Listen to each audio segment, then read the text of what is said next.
So let us here examine several myths about China that are so widespread that they seem to be true.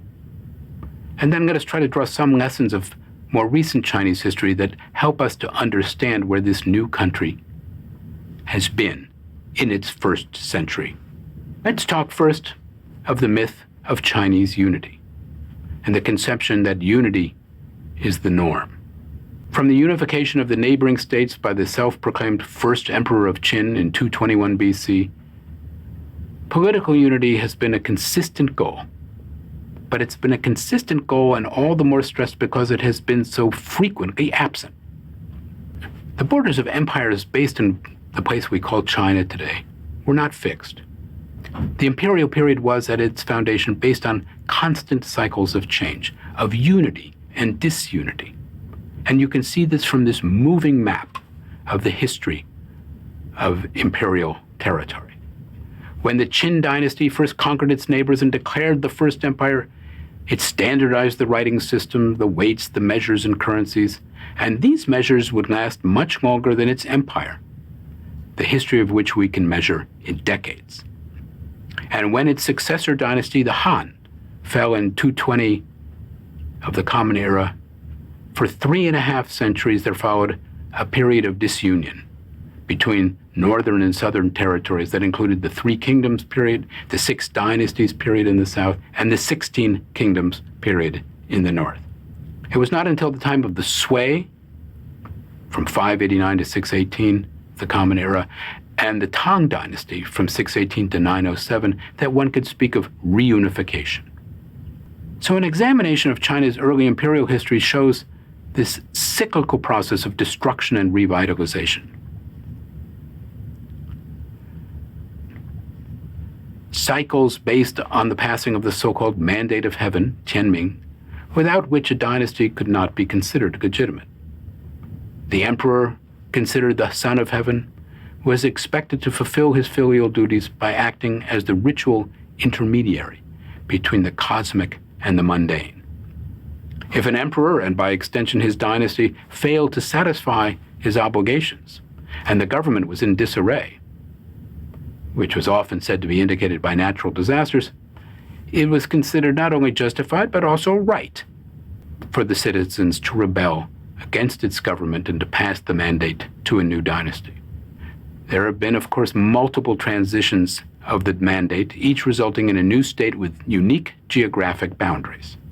The expansion of borders of the empire beyond the Chinese cultural realm during the mid and late imperial periods was led above all by foreign dynasties.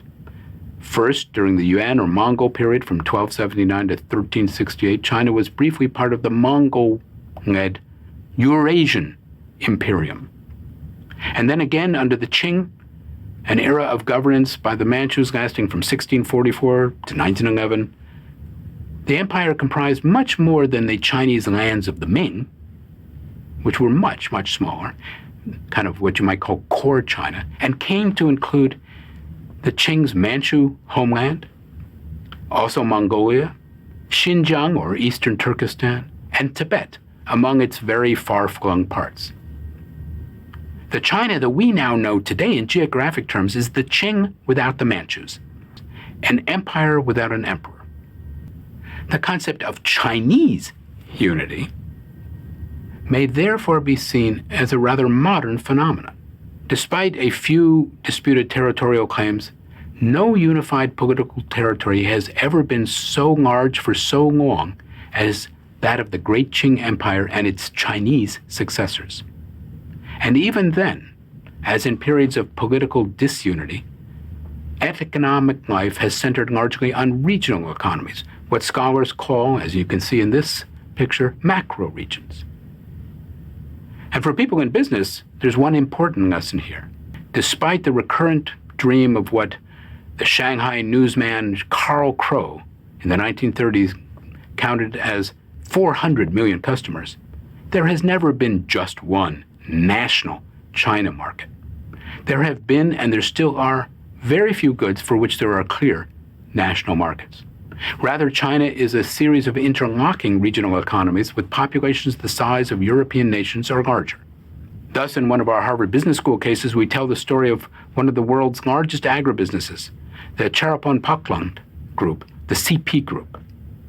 The CP Group has done much to transform Chinese commercial agriculture in recent decades by establishing an integrated supply chain from farm to fork, that is, from animal feed to animal husbandry to food processing to marketing in CP's own supermarkets.